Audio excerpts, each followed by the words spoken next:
इथून सोडलात कुठं जायचीस तू?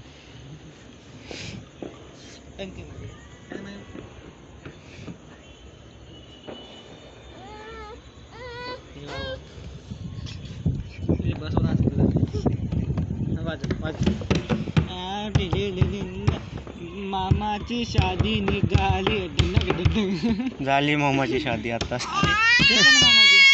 सेकंड मामाची. पहिले या गज्जू काकाची होईल पाहत राहील.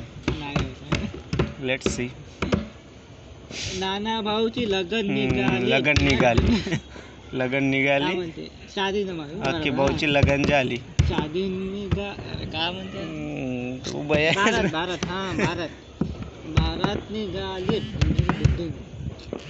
माझ्या बय माणसं दोन्ही. हा एक हे गुंडू गुंडी